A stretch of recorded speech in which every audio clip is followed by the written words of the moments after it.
신약성경 마태복음 26장 57절에서 68절까지의 말씀입니다. 제가 봉독하도록 하겠습니다. 예수를 잡은 자들이 그를 끌고 따라 대제사장의 집들에까지 가서 그 결말을 보려고 안에 들어가 하인들과 함께 앉아 있더라.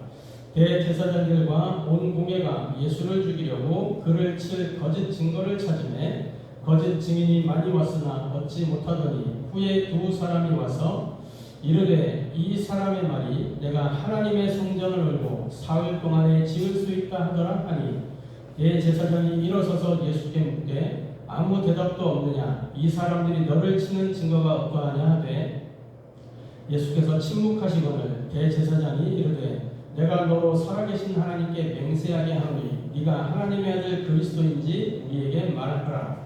예수께서 이르시되 네가 말하였느니라. 그러나 내가 너희에게 이르노니 이후에 인자가 권능의 우편에 앉아있는 것과 하늘 구름을 타고 오는 것을 너희가 보리라 하시니 이에 대제사장이 자기 옷을 찢으며 이르되 그가 신성모독하는 말을 하였으니 어찌 더 증인을 요구하리요. 보라 너희가 지금 이 신성모독하는 말을 들었도다. 너희 생각은 어떠하냐. 대답하여 이르되 그는 사형에 해당하니라 하고 이에 예수의 얼굴에 침 뱉으며 주먹으로 치고 어떤 사람은 손바닥으로 때리며 이르되 그리스도야 우리에게 선지자 노릇을 하라. 너를 친 자가 누구냐 하더라. 이는 살아계신 하나님의 말씀입니다. 아멘. 오늘 마태복음 26장 57절부터 68절까지의 이 본문의 말씀을 통해서 우리가 함께 은혜 나누고 해답을 얻고 미션으로 붙잡을 말씀의 제목은 흔들리지 않는 하나님의 계획이라는 제목으로 함께 은혜 나누고 해답을 얻고 미션을 붙잡게 되기를 바랍니다. 특별히 오늘은 성령 강림 주일입니다. 성령 강림은 오순절날 마가다락방에 성령께서 임하신 그것을 기억하며 또 그 은혜가 우리에게 임하기를 기념하는 주일입니다. 자, 먼저 우리 신앙 고백하도록 하겠습니다. 예수는 그리스도, 우리는 하나님의 자녀. 그러므로 모든 문제 끝. 마귀야 가라. 남은 인생 하나님 영광을 위하여. 아멘. 이 신앙 고백이 저와 여러분의 실제적인 고백이 되기를 바랍니다. 그냥 예배 때에만 고백하는 그런 고백이 아니고 저와 여러분의 삶 속에 그대로 적용이 되고 삶에서 확인이 되는 그런 고백이 되기를 주님의 이름으로 축복합니다. 예수는 그리스도, 우리가 매일같이 고백하고 불러야 할 그 이름, 우리가 매일 선포해야 할 그 이름입니다. 예수님이 그리스도가 되신 것은 하나님의 은혜입니다. 원래 인간은 하나님의 형상대로 하나님의 모양대로 하나님께서 하나님과 이 사람과 교제하기 위해서 또 사람을 통해서 하나님이 예배를 받기 위해서 영광 받기 위해서 하나님이 사람을 창조하셨죠. 이사야 43장 7절 21절 이럴 때 가서 보면은 하나님이 무엇으로 찬송받고 영광받으시느냐? 우리를 통해서, 사람을 통해서 영광받고 찬송받으시기 원합니다. 또 그 찬송이 뭐냐? 그 영광이 무엇이냐? 천하보다 귀한 한 영혼이 주님께 돌아오는 것이 찬송이고 영광이 되는 것입니다. 그래서 우리가 전도자의 삶을 사는 그것이 하나님께 진정한 찬송의 영광이 되는 것이죠. 자, 이렇게 하나님이 예배받으시기 원하고 영광받기 원하셔서 사람을 하나님의 형상대로 하나님의 모양대로 그렇게 창조하셨어요. 이는 나무가 땅에서 뿌리를 내리고 살아야 되는 것처럼, 물고기가 물속에 헤엄치고 살아야 되는 것처럼, 새가 하늘로 날아다니면서 자유롭게 살아야 되는 것처럼 그렇게 창조 원리를 따라 하나님이 사람을 그렇게 만드셨다는 것입니다. 그런데 문제가 생긴 거예요. 하나님이 사람을 지으시고 중요한 말씀을 주셨는데 그것이 창세기 2장 17절에 선악을 알게 한 나무의 열매를 먹지 마라. 그것을 먹는 날에는 반드시 죽으리라 하신 이 선악과의 명령입니다. 이 명령은 먹으면 죽는다 이 협박용이 아니고 하나님과 함께 할 수 있는 길로 주어진 거예요. 영원히 하나님과 함께 할 수 있는 길이 그 명령에 대한 준수였단 말이죠. 그런데 사람이 이 하나님의 말씀을 듣고 지키기 위해서 살아야 될 것인데 눈에 안 보이는 마귀에게 속아서 마귀가 하는 말을 듣고 하나님의 말씀에 불순종하게 돼서 사람이 하나님과 함께 할 수 없는 죄의 상태가 된 것입니다. 그래서 하나님과 관계가 단절되고 이때부터 인생 가운데 모든 저주, 재앙, 고통이 다 들어오게 된 거죠. 이 문제를 해결할 수가 없어서 하나님이 하나님의 방법을 주셨는데 그 방법이 바로 그리스도라는 겁니다.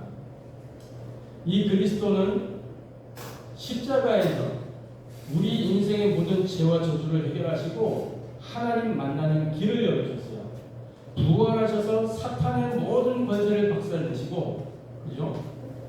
그래서 이 예수님이 하신 그리스도의 일, 이 예수님이 하신 일을 믿고 영접할 때, 예수님을 인생의 주인으로 영접할 때 하나님의 자녀가 되는 것이죠. 그래서 우리는 하나님의 자녀.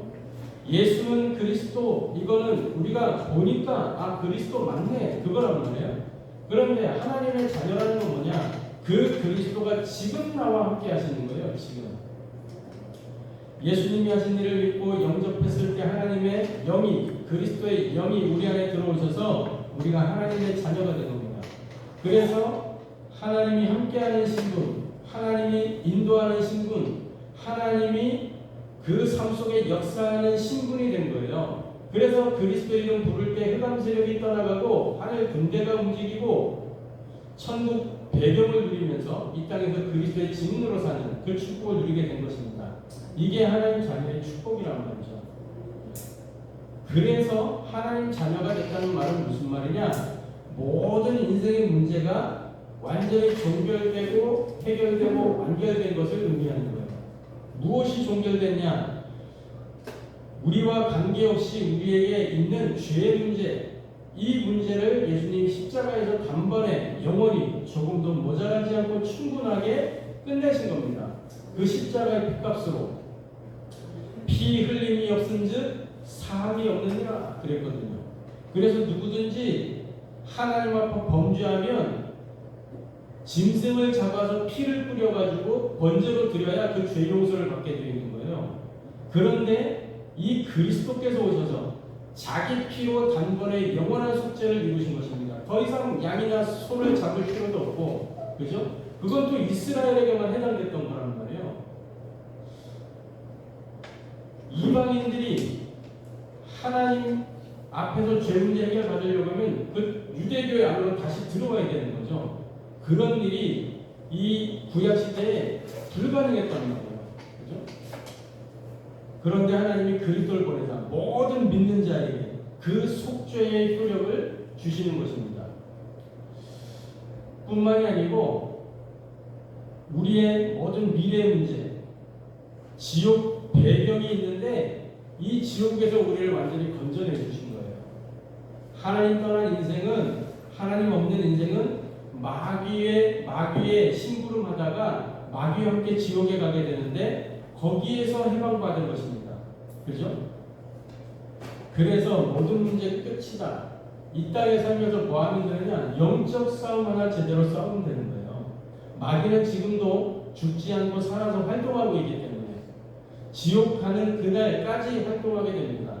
주님 재림하시는 그날까지 마귀는 활동한단 말이에요. 마귀는 알고 있어요. 이미 자기가 지옥 갈 거를 알고 있기 때문에 지옥에 안 가려고 몸부림치는 거예요.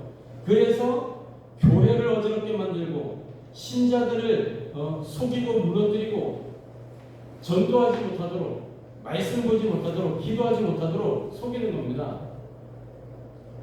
이 마귀와의 영적 싸움. 근데 이 싸움은 어려운 싸움이 아니에요. 쉬운 싸움이에요. 예수님이 십자가에서 다 끝내놨고 부활하셔서 지금 믿는 자들에게 역사하시기 때문에 그 예수님의 이름 가지고 지금도 우리를 속이는 흑암 세력을 그리스도 이름으로 꺾으면 되는 것입니다. 간단한 거죠. 그런데 많은 사람들이 그 마귀와의 영적 싸움 못하고 속게 되는 거예요. 그래서 넘어지게 되는 겁니다. 그래서 우리가 이제 매일같이 도전해야 될 것은 뭐냐? 남아있는 우리 인생 하나님의 영광을 위하여 사는 거예요. 이게 우리 신앙 고백의 주요한 핵심입니다. 자, 오늘 흔들리지 않는 하나님의 계획 그랬는데요. 하나님은 모든 것 가운데 말씀을 주시고 지금도 그 말씀을 이루어가고 계시죠.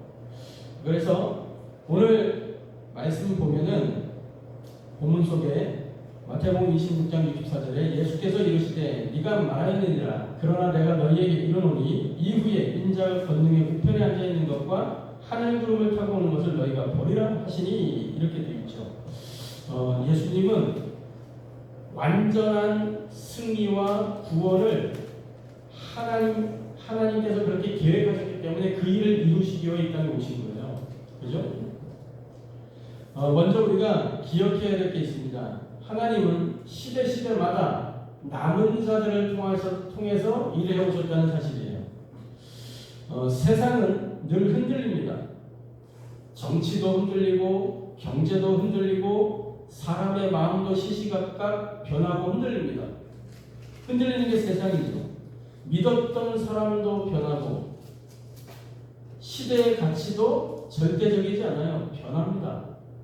전부 다 상대적인 거예요. 절대적인 게 이 땅에는 없습니다. 그런데 이상한 것은 뭐냐?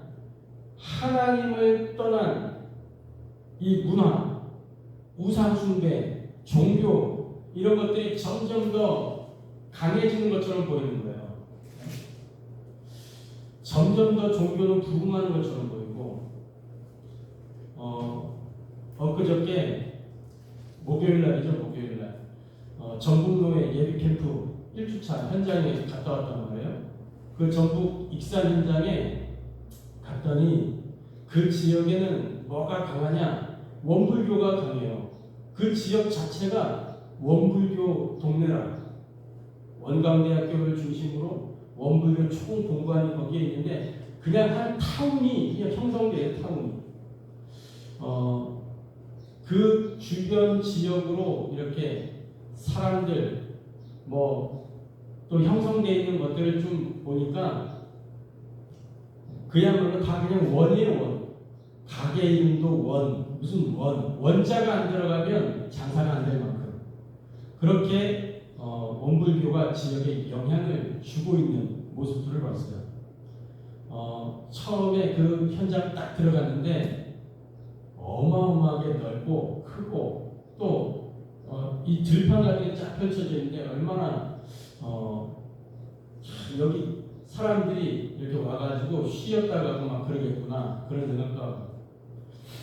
그런데 교회는 그러한 교회를 거의 본 적이 없어요. 제가 젖들이 딱 있고 언제든지 누구든지 와서 쉬었다 갈 수 있는 그러한 공간이 있는 교회를 본 적이 없단 말이에요. 그냥 우리도 마찬가지로 이렇게 상가에 빼곡하게 이렇게 있고 조금 큰 교회들도 건물만 컸지 뜰이 막 넓게 있고 막 휴식처처럼 이렇게 돼 있는 그런 교회가 별로 없어요. 아시아에서 제일 크다라고 하는 여의도 가도 건물이지 이렇게 막 넓고 그렇게 하지 않아요. 사람만 많이 들어가는 거지. 불신자들이 쉽게 접근할 수 있는 접근성이 교회들이 별로 없단 말이에요. 이게 그걸 보면서 뭘 느꼈냐? 성경이 말씀하는 이방인의 뜰 이거 느꼈거든요. 이방인의 뜰 누구든지 와서 영향받는 거예요. 거기에서 그냥 자연스럽게 스며드는 거예요. 문화처럼. 이렇게 종교가 왕성해지는 것 같은 현상이 보입니다.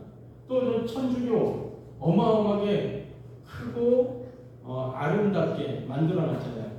거기들 천지도 보면 이렇게 공원처럼 이렇게 되어 있어요. 뜰이 있어요. 뜰이. 이방인의 뜰.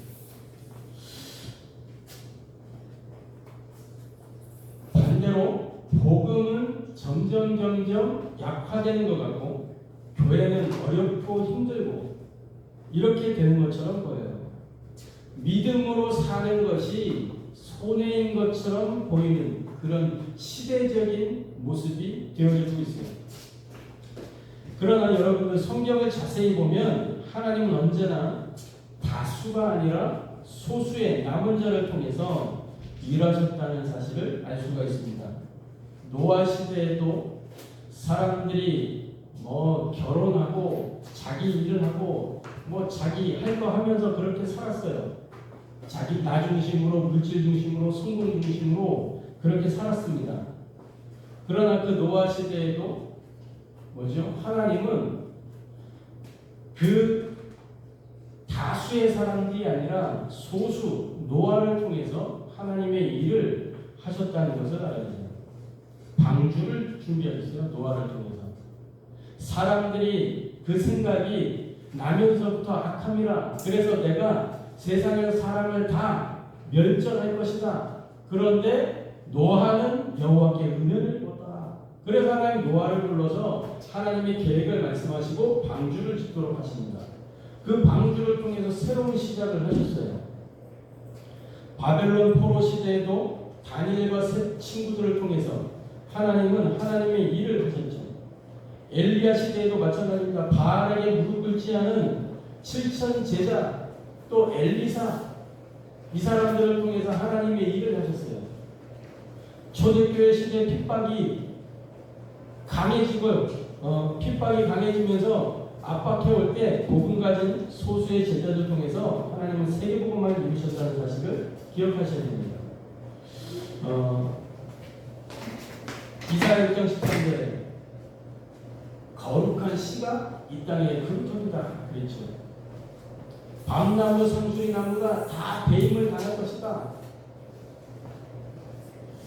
다 잘려나간 것처럼 보이는 그 속에 거룩한 씨를 부어서 그 씨에서 새순이 돋고 그게 자라서 나무가 되고 숲을 이루도록 그렇게 하나님이 만들어 가시는 것입니다. 오늘 본문을 보면 예수님께서 종교 지도자들에게 신문 받으시는 그러한 장면이에요. 예수님이 잡혀가셔서 이제 대제사장 가야바 앞에서 신문을 받으시는 그런 장면입니다. 겉으로 보면 예수님이 패배하는 것처럼 보여요. 실패하는 것처럼 보입니다. 그렇죠? 그러나 실제로는 그 일을 통해서 하나님의 구원 계획이 차근차근 성취되고 있는 순간이에요. 영적인 눈을 뜨고 보면 어마어마한 일이 벌어지는 겁니다. 마귀에게는 그게 두렵고 떨리는 순간이에요. 예수님 자신 그 사건 자체가. 저와 여러분 오늘 점검하고 질문해야 됩니다. 나는 무엇을 보고 있는가? 나는 지금 현실만 보고 있지 않는가? 나는 정말 하나님의 계획을 보고 있냐? 이것을 점검하고 질문해 봐야 될 것입니다. 많은 사람들이 하나님 없이도 살 수 있을 것처럼 그러한 착각 속에 빠져서 살아가고 있습니다. 우리가 잘 아는 그 창세기 3장 사건만 봐도요, 마귀가 하와한테 접근할 때 뭘 가지고 접근했어요? 하나님의 말씀을 가지고 접근했죠. 하나님이 동산 모든 나무의 열매를 먹지 말라고 했지, 이렇게 말씀을 가지고 접근합니다. 사탄의 전략은 지금도 동일하다는 사실을 아셔야 돼요. 하나님의 말씀을 가지고 여러분들을 흔들 것입니다. 말씀을 교묘하게 터뜨려서 흔들어요. 그래서 괜찮아, 죽지 않아, 네가 하나님처럼 될까봐 하나님이 먹지 말라고 한 거야. 그 말은 뭐냐? 너 하나님 없어도 살 수 있어 라고 속이는 거예요. 그렇게 유혹하는 겁니다. 하나님 없어도 너 살 수 있어. 그래서 말씀이 아니라 여러분의 감정을 쫓아 살도록 마귀가 속이는 겁니다. 감정 따라 살도록. 진리가 아니라 여론을 따라 살도록. 흘러가는 분위기를 따라 살도록. 그렇게 마귀가 속이는 거죠. 하나님의 기준이 아니고 세상을 기준으로 하여 세상 기준을 따라 살도록. 말씀을 기준으로 살아가야 될 하나님의 사람이 세상의 기준을 따라 살도록 그렇게 만들어가는 거예요. 오늘날 시대가 그렇잖아요. 정보가 막 넘쳐나죠. 유튜브 하나 틀면 온갖 정보들이 다 나옵니다. 뭐가 사실인지 뭐가 거짓인지 분별이 잘 안 돼요. 거기다가 지금은 AI 시대가 돼가지고 이 AI가 어느 정도까지냐, 목소리 흉내내는 것은 기본이고 이제는 페이스 피싱까지 한다. 페이스 피싱. 얼굴까지 딱 스캔해가지고 그 얼굴을요 목소리에다 딱 입혀놓으면 마치 내가 아는 그 사람이 이야기하는 것처럼 그렇게 돼요. 그래서 옛날에는 과거에는 보이스 피싱이었지만 이제는 페이스 피싱이라니까. 영상 통화 걸어본다고요. AI로 만들어가지고. 그래가지고 막 이렇게 마치 내 자녀가 납치된 것처럼 그런 상황 만들어가지고 그래가지고 피싱해가는 거예요. AI 하는 거. 지금 그러한 시대가 됐다니까요. 그렇게 오는데 분별할 수 있겠어요? AI가 지금은 그래도 자세히 보면 이게 AI구나 알 수 있는 허점이 조금씩 있는데 이게 고도로 이제 점점 발전해 가는 거잖아요. 발전해 가면 그냥 빡빡 속는다니까. 심지어요 전문인들도 구분하기 어려운 그런 이제 지경까지 가게 되는 거죠. 아주 세밀하게 보지 않는 이상 대충 봐서는 얼른 분간 안 되는. 그럴 때 어떻게 하겠냐 말이에요.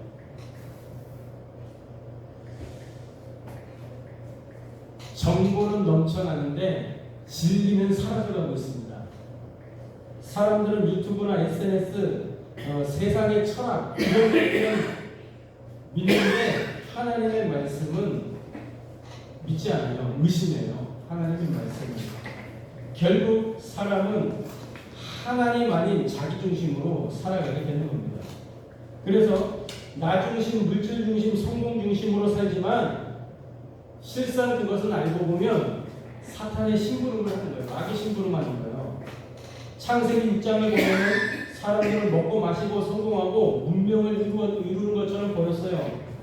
겉으로는 어마어마하게 발전한 시대가 됐습니다. 그러나 하나님은 그 시대를 심판하셨어요. 왜 그렇죠? 하나님이 없는 성공이라니까요. 오늘날 시대도 마찬가지입니다. 이 시대 뭐가 우상이 되었습니까? 돈이 우상이 되어 있어요.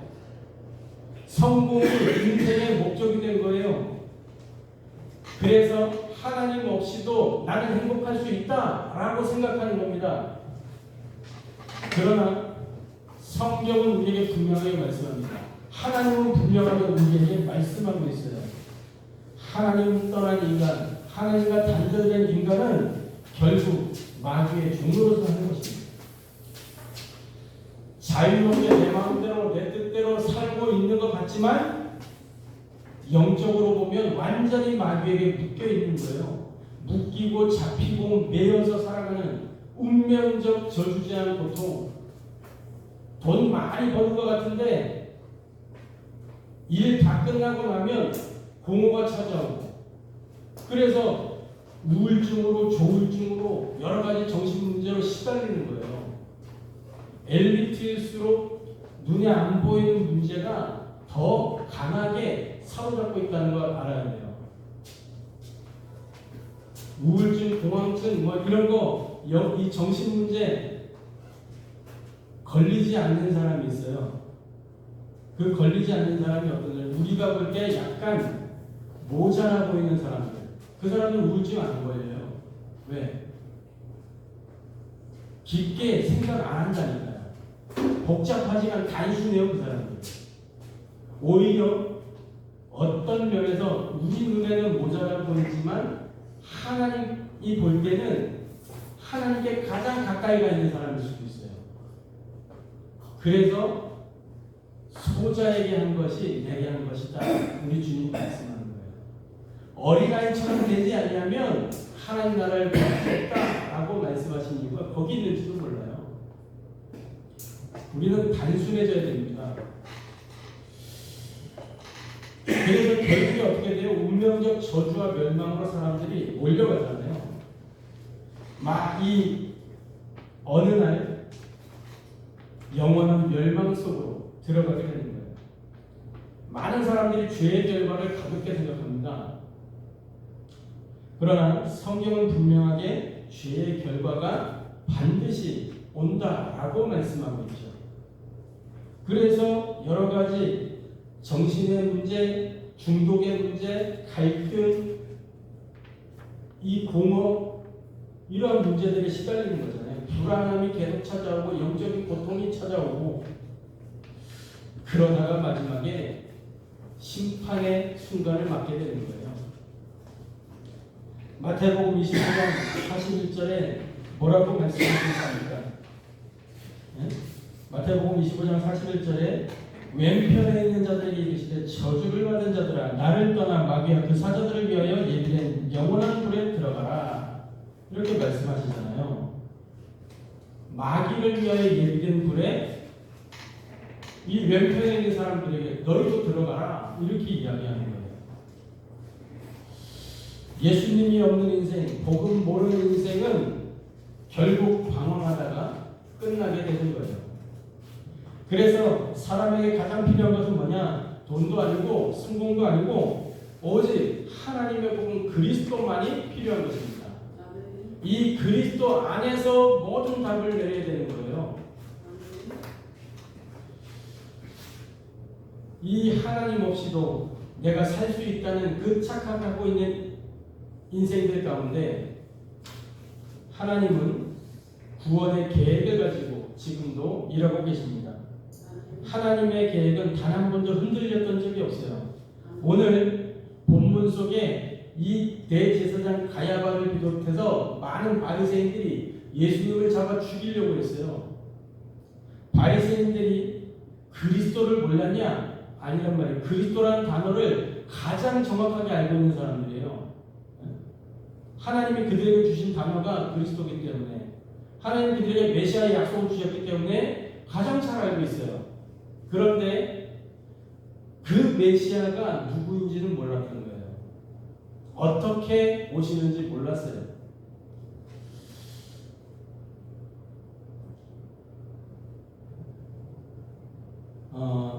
이 본문 속에서 보면은 대제사장들이 승리하는 것처럼 보이죠. 예수님을 잡아 죽이려고 하고 있습니다. 그러나 실제로는 하나님의 계획이 진행되고 있는 겁니다. 자, 메시아가 오셨어요. 그리스도가 이 땅에 오셨습니다. 그들은 이 바리새인들은 종교 지도자들은 이 메시아가 오셨는데 알아보지 못했어요. 자기들이 원하는 메시아랑은 달랐던 겁니다. 이 유대인들이 기다렸던 메시아, 바리새인들이 그렇게 고대했던 메시아는 어떤 메시아냐? 정치적인 메시아. 로마에 속박당한 속국이 되어 있는 우리를 구출해내는 그 속박으로부터 해방시킬 그 메시아, 강력한 파워를 가지고 힘을 가지고 자유와 해방을 줄 그 메시아를 기다리는 거예요. 자기들의 유익을 채워줄 메시아. 그래서 이 예수님과는 맞지 않았던 거예요. 십자가에 매달리는 그 그리스도를 원하지 않았단 말이죠. 그래서 예수님을 정죄한 겁니다. 신성모독이라고. 오늘날도 마찬가지예요. 사람들은 하나님을 원해요. 행복해지기를 원합니다. 그런데 십자가는 거부해요. 축복받기는 원하는데 내가 하나님 앞에 서는 것은 거부해요. 천국은 원하지만 하나님의 통치는 받고 싶지 않아 합니다. 자유하고 싶지. 그래갖고 막 이렇게 예배 생활하는 거 그렇게 즐거워하지 않습니다. 그게 전부 뭐냐, 하나님 없이 행복해지고 싶어하는 그 본성에서 나오는 거예요. 오늘 예수님이 십자가 지기 전에 신문을 받으시는데 이 십자가 사건은 무엇을 말씀하는 거냐? 사탄의 실패를 선언하는 사건이에요. 자, 사탄이 예수님을 이렇게 체포하고 핍박하면서 승리했다라고 착각했을 수도 있습니다. 이제 다 끝났다 생각했을 수도 있어요. 그런데 십자가 사건을 통해서 사탄은 완전히 패배하게 된 거예요. 그 속에서 요한복음 19장 30절에 있는 말씀처럼 예수님이 십자가에서 다 이루었다 말씀하셨죠. 죄의 문제가 이 십자가에서 끝났고 사탄의 권세가 완전히 무너졌고 하나님을 만나는 길이 열리게 된 거예요. 십자가에서 예수님이 숨을 거두실 때 어떤 일이 일어났죠? 성소의 휘장이 위로부터 아래로 찢어지는 일이 일어났어요. 하나님 만나는 길이 열려진 거예요. 누구든지 그 안으로 들어갈 수 있도록.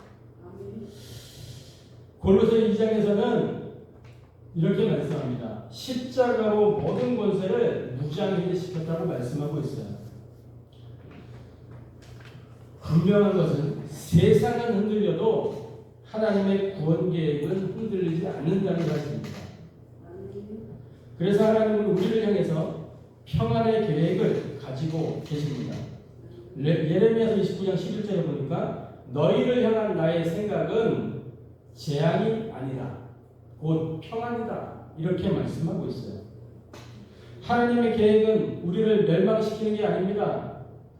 회복시키는 거예요. 치유하고 회복시키고 변화시키는 것이 하나님의 계획이에요. 하나님은 지금도 그 하나님의 복음 그리스도를 통해서 수많은 사람들을 살리기를 원하고 계신 겁니다. 그래서 저와 여러분을 먼저 부르신 거예요. 전도자로 살도록. 우리가 넘어져도 실패해도 환경이 어려워도 하나님의 계획은 변함없이 성취되고 중단되지 않습니다. 하나님의 계획은 단 한 번도 막힌 적이 없어요. 막으려고 했지만 막을 수가 없었죠. 자, 그래서 하나님은 지금도 남은 자를 찾고 계십니다. 남은 자를 찾고 계세요. 남은 자는 어떤 사람이냐? 그리스도를 올바르게 아는 사람이 남은 자입니다. 하나님의 복음을 올바르게 아는 사람. 복음이 뭐예요? 하나님 만나는 길, 참된 선지자 예수 그리스도. 이게 복음이에요. 복음이 뭡니까? 죄의 문제를 해결한 참된 제사장 그리스도. 이게 복음이에요. 복음이 뭐죠? 사탄의 일을 멸하신 참된 왕 그리스도. 이게 복음이에요. 그리스도만이 인간의 근본 문제를 해결했음을 믿는 그 사람이 남은 자입니다. 빌립보서에 보면 바울이 신앙 고백을 하죠. 그리스도가 최고의 지식이다. 그리스도가 최고의 성금이다. 그리스도가 최고의 배경이다. 그리스도가 최고의 가치다. 그리스도만이 최고의 누림이다. 바울은 이 그리스도를 만나고 자기가 가진 모든 것을 배설물로 여겼어요. 그리스도를 얻기 위해서. 그리스도 아는 것을 최고의 가치로 여겼습니다. 여러분, 남는 자는 어떤 사람이냐? 남는 자한테는 구원의 확신과 감격이 있는 사람이에요. 구원은 감정이 아니라 하나님의 약속입니다. 요한에서 5장에 보면은 우리의 구원의 증거가 뭐예요? 하나님의 아들 이 그리스도를 가지고 있느냐 없느냐, 그게 구원의 증거가 되는 거예요. 아들이 있는 자에게는 생명이 있고 아들이 없는 자에게는 생명이 없느니라. 예수님이 어디 계십니까? 우리 안에 나와 함께. 지금도 하나님은 내 안에 함께 계신 그 그리스도, 그 고백 받으시길 원하시는 거예요. 예수님 어디 계시냐? 내 안에 나와 함께. 나는 하나님의 자녀다 라고 하는 분명한 확신을 가진 사람이 남는 자요. 남을 자는 어떤 사람입니까? 올바른 체험을 갖고 있는 사람. 복음에 대한 올바른 체험, 구원에 대한 올바른 체험, 기도 응답에 대한 올바른 체험, 성령 역사에 대한 올바른 체험. 에베소서 2장에 말씀하고 있잖아요.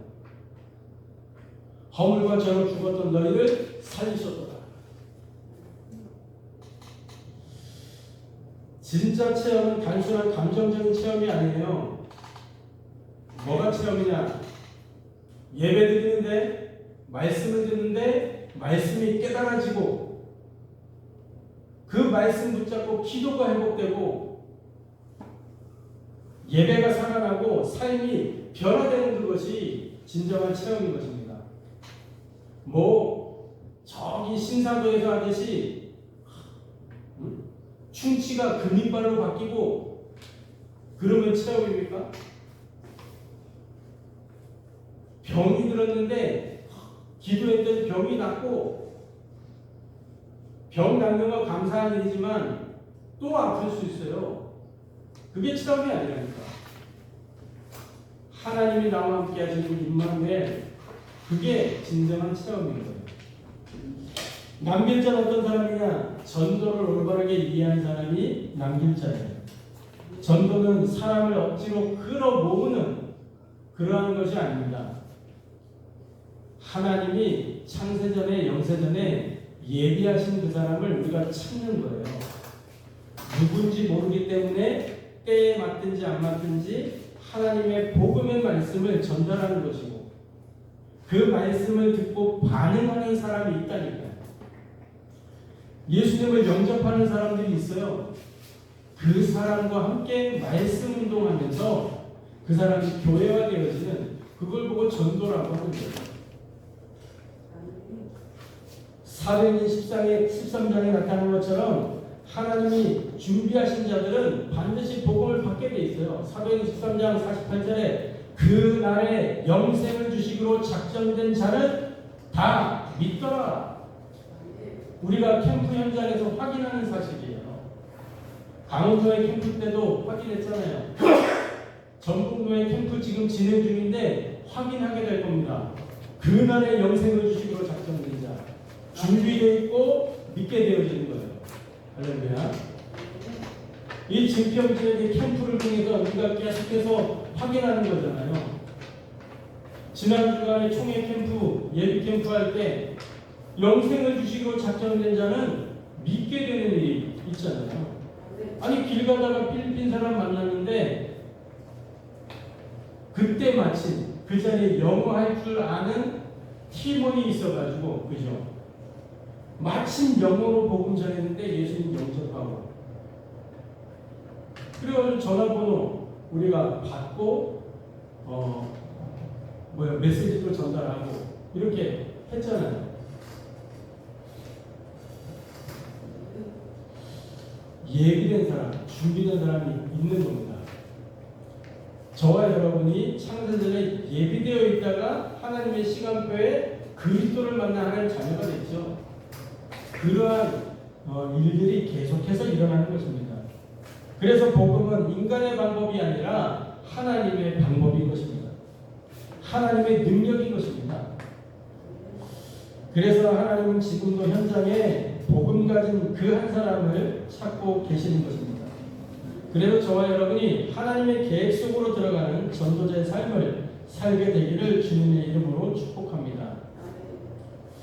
자, 어떤 삶을 살아야 되냐? 말씀의 흐름을 따라 성령의 인도받는 그 축복을 누려야 될 것입니다. 그 말씀 집중의 삶을 살아야 될 것입니다. 하루를 시작할 때 여러분 무엇으로 시작하십니까? 하루를 시작할 때 언약의 말씀으로 시작해야 될 줄로 확신합니다. 말씀 속에서 하나님의 계획을 발견해야 돼요. 오늘 하루를 그 말씀 속에 하나님이 담아두고 있다니까요. 그래서 말씀이 없으면 흔들리게 돼 있어요. 하루하루 삶 속에서 흔들리게 되는 건 말씀이 없습니다. 자, 그러면서 어떤 삶을 살아야 되냐? 개인과 교회와 현장을 변화시키는 그 성령의 역사를 보는 기도 집중의 삶을 살아야 되는 거예요. 기도는 어떤 내 욕심을 채우고 내 소원을 이루고 그런 소원 성취하는 게 아니고 하나님의 계획과 맞아지는 시간이고 연결되는 시간이에요. 그래서 기도할 때 어떻게 돼요? 불안이 평안으로 바뀌게 되는 거예요. 기도할 때 문제 속에 답을 발견하게 되는 거예요. 기도할 때 성령의 역사를 보게 되는 거예요. 그래서 개인이 치유되고 회복되고 변화되고 교회가 힘을 얻게 되고 부흥되게 되는 거예요. 기도를 통해서. 뭐가 부흥입니까? 사람들이 많이 오는 게 부흥입니까? 아니요. 교회가 영적인 힘을 얻는 게 부흥이라니까. 그러면서 뭐예요? 현장이 변화되는 거예요. 현장에 우리가 증경에 처음 왔을 때 뭐예요? 이 지역에 흑암 세력이 쫙 진을치고 있었다니까. 그런데 캠프를 거듭하면 거듭할수록 뭐예요? 빛의 역사가 나타나니까 흑암이 꺾이잖아요. 흑암이 꺾여. 흑암이 꺾였다는 증거로 뭐예요? 흑암이 꺾였다는 증거로 현장에 복음이 증거되고 영접하는 일들이 일어나게 돼요. 그렇게 되는 겁니다. 자, 그래서 마지막으로 복음 운동의 바통을 이어가는 그 성령의 열매를 맺는 현장 집중의 삶을 살아야 될 것입니다. 하나님 지금도 현장 살릴 그 렘넌트 남은 자 한 사람을 찾고 있어요. 그래서 학교에서, 직장에서, 가정에서, 저와 여러분의 모든 현장에서 복음 전할 그 사람이 저와 여러분인 줄로 확신합니다. 자, 그래서 나는 현실과 환경에 더 집중하고 있는지 아니면 하나님의 계획에 집중하고 있는지 질문하면서 답을 찾아보시기 바랍니다. 내 삶 속에서 흔들리지 말아야 될 그 복음의 기준이 무엇인지 질문해 보시기 바랍니다. 하나님이 지금 나를 보내신 그 현장은 어딘가? 하나님이 나를 사용하시는 그곳이 어디냐? 찾아보시기 바랍니다. 한 주간 동안 흔들리지 않는 이 하나님의 계획, 언약의 말씀을 통해서 승리하는 저와 여러분 되기를 주님의 이름으로 축복합니다. 기도하겠습니다. 하나님, 은혜를 감사합니다. 흔들리지 않는 하나님의 계획 속으로 들어가게 하여 주옵소서. 세상이 복음을 막으려고, 세상이 하나님 나라의 일을 막으려고 했지만 결코 막히지 않고 막을 수도 없었던 그 하나님의 계획임을 봅니다. 하나님, 이 하나님의 복음 그리스도로 우리가 먼저 충만해지게 하여 주옵소서. 이 복음을 가지고 하나님의 계획 속으로 들어가는 전도자의 삶을 살기를 원합니다. 말씀을 흐름 따라 성령의 인도 속으로 들어가게 하옵소서. 개인과 교회와 현장이 변화되는 성령의 역사를 보게 하여 주옵소서. 복음 운동의 바톤을 이어갈 그 제자가 찾아지는 설교의 열매 맺도록 축복하여 주옵소서. 살아계신 주 예수 그리스도의 이름으로 기도합니다.